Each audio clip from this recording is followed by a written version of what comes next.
حبیبی. میری ابھی نئی نئی شادی ہوئی ہے، زندگی گزارنے کے لیے شریعت کے مطابق طریقہ بتائیں. بھائی شریعت کے مطابق طریقہ یہ ہے کہ بیگم کو محبت دو، عزت دو، اس کی رسپیکٹ کرو. اپنے گھر والوں کو بھی بتا دو کہ بھائی میری بیگم آئی ہے تو ٹھیک ہے، اماں آپ کی بہو ہے، لیکن کائنڈلی کوشش اس کی کریں کہ جب بھی کوئی آرڈر ہو تو لہجہ تھوڑا سا نرم لہجہ ہو، طنز والا لہجہ نہ ہو. سارا گھر میں جو آگ لگتی ہے نا، گھر میں جو وہ زبان سے آگ لگتی ہے، پتہ ہے آپ. اسٹائل کسی کا ٹھیک نہیں ہے، بات اکثر ٹھیک ہی ہو رہی ہوتی ہے، لیکن اسٹائل کیا ہوتا ہے. اب جیسا میں بہو کو روٹی نہیں پکانی آتی نا، تو ساس یہ نہیں کہے گی کہ بیٹا بہت اچھی روٹی پکائی ہے، تھوڑا سا یوں کر لو گی تو اور اچھی ہو جائے گی. وہ ساس پتہ ہے کہ تمہاری ماں نے تمہیں روٹی پکانا نہیں سکھائی. پھر وہ غیبتیں شروع کر دے گی. تو بہو کو پتہ چل جاتا ہے آج کل مارکیٹ میں میری غیبتوں کے علاوہ ساس کا اور کوئی کام ہے نہیں. اسی طرح اگر اماں کبھی کوئی سختی سے بیگم سے بات کر لے تو بیگم کو سمجھا دو کہ بیگم مجھے بند کمرے میں بتا دینا، اماں کو آگے سے رپلائی نہ کرنا. کیونکہ بڑے لوگ جب سنتے ہیں نا چھوٹوں سے منہ پھٹ ہوتے ہیں تو بڑوں کے دل میں پھر اور نفرت پیدا ہوتی ہے. تو اس طرح کی دو چار چیزیں ہی ہیں. پھر بھی پھڈا پھر بھی ہوگا.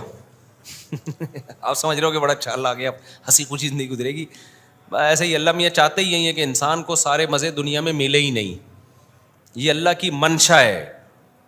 خواہشات پوری ہونے کی جگہ کیا ہے؟ آخرت. دیکھو ایک میڈیکل سائنس سے ایک مثال دیتا ہوں میں. آج کل میڈیکل سائنس نے کتنی ترقی کر لی ہے. بھائی شوگر اس طرح سے ہوتی ہے، یہ احتیاط کرو تو شوگر نہیں ہوگی. ہارٹ اس طرح سے خراب ہوتا ہے، یہ احتیاطیں کرو تو دل آپ کا مضبوط رہے گا. ڈاکٹروں کی پوری پوری رپورٹیں ہیں نا اس پر. اور جو ہے کڈنی ان چیزوں سے خراب ہوتا ہے، گردے ان چیزوں سے خراب ہوتے ہیں. یہ غذائیں کھاؤ گے تو گردے آپ کے صحت مند رہیں گے. اتنی ورزش، یہ فلانا ڈمکانا. ڈاکٹر صاحب کیا بیمار نہیں ہوں گا؟ کیا کہ بھائی بیمار تو پھر بھی کسی بھی وقت. فلاں نے ساری چیزیں کی تھی، اٹیک سے ہی مرا تھا وہ، ٹھیک ہے نا. فلاں میں شوگر کی کوئی علامت نہیں تھی لیکن کریلے کھائے ہوئے تھے اس دن جس دن اس کی شوگر ہائی ہوئی ہے. کریلے کا جوس پیا تھا اور شوگر، حالانکہ کریلے کے جوس میں شوگر کا کوئی ہے.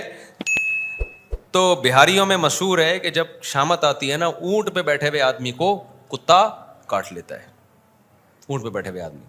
تو یہ اللہ میاں نے رکھا ایسا ہے کہ بھائی اب صحت ڈاکٹروں کے ہاتھ میں نہیں رکھی ہے. ڈاکٹر مشورہ دے گا کہ کرنا چاہیے، اس مشوروں پہ عمل کرنا چاہیے.